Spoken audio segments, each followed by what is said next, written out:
Hi guys, welcome to my channel. My name is Anaki Johannes. I'm a project manager slash coach slash trainer. On this channel, I talk strictly about project management. The reason why I talk about project management is because I would like to create awareness on the importance of project management, and I also want to provide information to those who would like to get into project management and they don't know where to start and what to do. So if you are new to this channel, please do subscribe, like this video, and leave a comment in the comment section below. In my previous video, I spoke about the importance or the benefits of being a certified project manager. If you haven't watched that video yet, please make time to watch it, as you might just get tips or the reasons why you need to get your project management certification. In today's video, I am going to talk to my fellow unemployed youth, to my fellow graduates, to my fellow young professionals. I'm going to share with you guys on how I got into project management. So if you are out there and you have considered project management to be one of the career that you want to take up, please do watch this video till the end. So I studied public management at NAST, and while I was still in my second year of university, I realized that I was actually learning a lot in my degree, and I needed to apply all the theoretical work in a real work environment. I needed to look for an internship so that I can apply whatever I was learning at the time. Thus, immediately I sourced for an internship, and I was lucky to secure one at an NGO, and I interned for 8 to 9 months. It was an unpaid internship. However, I must say that I was lucky to intern in an organization that had a very good culture, that was all about youth empowerment. And that internship, I got to learn a lot. I worked on various projects. I used to organize various public lectures. I used to provide general admin office support. I used to organize various stakeholder meetings where I would sit also in those meetings with prominent individuals. And mind you, at the time, I was still just an intern. I remember my boss once told me that, you know, in this organization, as much as you're interning, you're not here to make copies. You're not here to make copies for us. You're not here to make tea or coffee for us. You are here to learn. That you really need to have to have an open mind. And for me, that showed that I was in a perfect environment to learn, and I dedicated every day to really do my utmost best. And as my internship was nearing to an end, my director decided that they're not going to release me. They're going to have me on their team. And the reason why they wanted to have me on their team is because of my work ethic and also my commitment to learn. That's, if you are a young person out there, in whatever position you are currently operating from, make sure that you do your level best, and when the right time comes for you to be relieved, in most cases people will not release you because they know that you are adding value to the organization. And to cut the story short, so I was appointed to be a project coordinator. And a role of a project coordinator, you provide basically support to your project manager. You do a lot of coordination work where you used to organize various activities on the project, and I would just read the plan that was already provided, or the project plan that was already provided to me. It sounds like it was easy. In that position, I was not confident. I had a lot of self-doubt. I just felt like I didn't have all the necessary skills that would allow me to deliver as expected in that particular position. I remember I used to sometimes represent my project manager in board meetings, in events where my project manager was not available, where I was expected to provide the progress report of the project, on how we are doing on deliverables, how we're doing on schedule, and in those meetings I just felt like I wasn't really performing as expected. I had to evaluate my skills. I had to make a decision that, you know what, I don't like being in a position where I'm not really delivering. I needed to take massive action. There was a day I just decided, you know what, I'm tired of being I'm tired of doubting my skills and knowledge. It's high time I do something about it. And I remember typing into Google how to become a better project coordinator. And Google took me to various sites, and that's when I came across the Prince2 project management certification, of which I learned that there's actually two certifications: the foundation certification and the practitioner certification.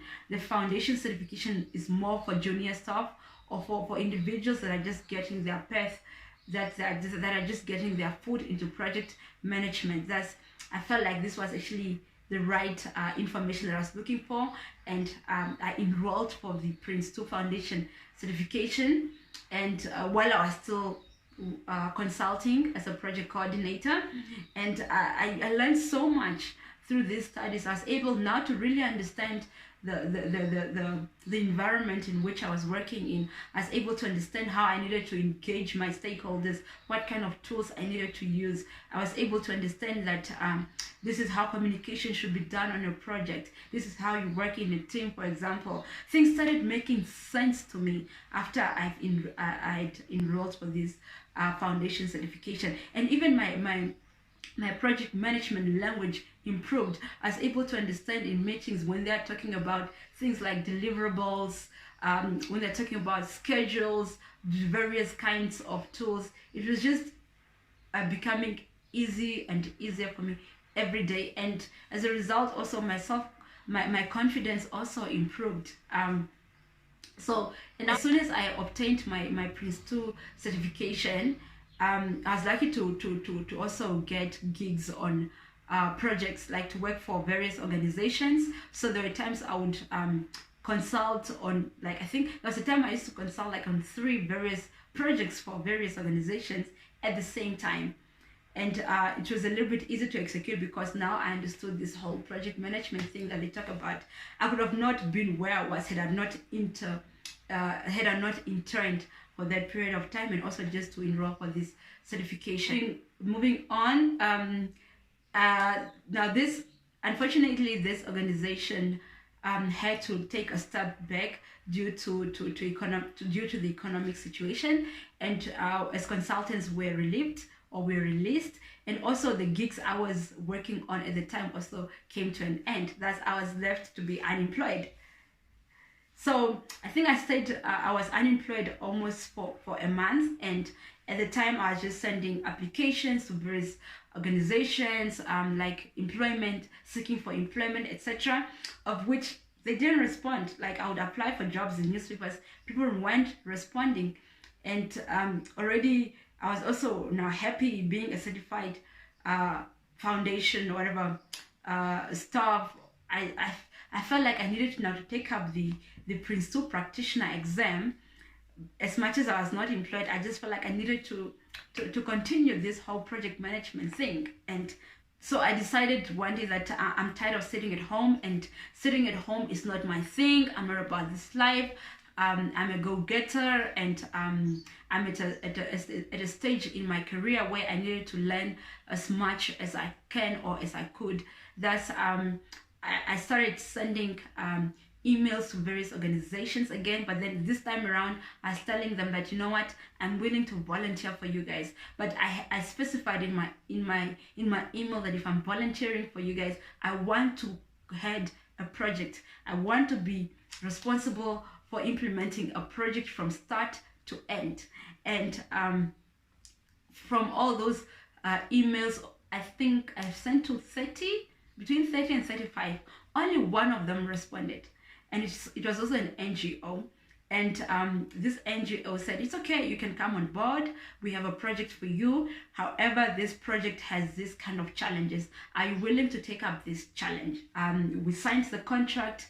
And at the same time, I also started studying for my Prince2 practitioner exam. The reason why I needed to do the 2 is because Prince2 practitioner requires one to have like real life projects, especially being like in a managerial position or at least being in a managerial position, so that you are able to be the one driving the project. And for me, this was like an opportunity presented to me, because I wasn't just a project coordinator like in my previous role. This time around, I was the one ensuring that I drive the project, where I'm going to come up with all the project charter, draw up the project plan, ensure that I'm bringing all the various stakeholders together, managing a team. So it was really exciting, you understand?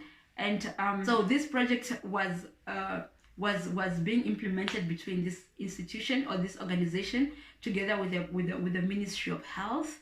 And there was a lot of fear on this project when it comes to feasibility. There was a lot of doubt.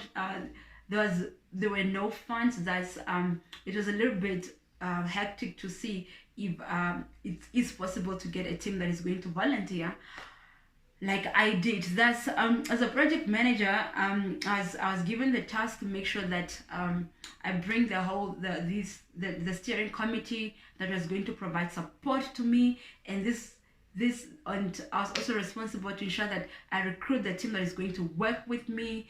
I engage the stakeholders on site that we're going to work with together, and we implemented the project successfully, because first of all, I had a team that was dedicated, and I could also work with them, because as part of project management, you get to learn techniques on how to motivate your team, how to be a team leader, how to influence them, and also just how to make sure that you are also providing all the necessary feedback to your stakeholders, so that they can see that indeed this project is being implemented according to scope, and it is going to meet the expected benefits.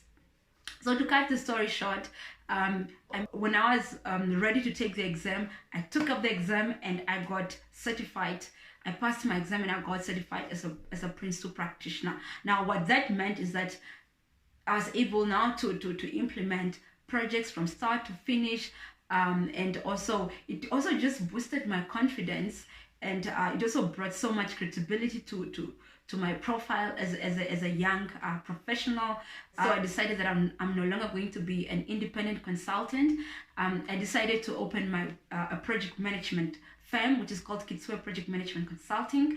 And through this firm, I was able to secure various projects, or to consult on various projects that are in governance, health, in academia, and it was just made easier because of the whole project management journey that I went through. So, and today I am self-employed, and I'm learning on a daily basis also, because project management is demanding. You need to be on top of your game. You need to know what the industry is using, etc. So the reason why I'm sharing this journey with you guys is, especially if you can remember at the start, I said that I wanted to talk to fellow youth that are unemployed, be it graduates, etc. Sometimes when times are hard like this, just volunteer, intern, and as you are interning, as you are volunteering, do your best. And when you are doing your best, those that you're working for will be able to see or to notice that you're actually driven, and they will provide opportunities for you. Whatever career you're into, make sure that you become best at what you do. Get all these professional certifications. It doesn't hurt. Yes, they are not easy to obtain. However, it's always good to stand out from the crowd. If you want to listen to content of this kind in the future, please do subscribe to this channel, like this video, and I'll see you in the next episode. Don't forget, your life is a project and you are the manager.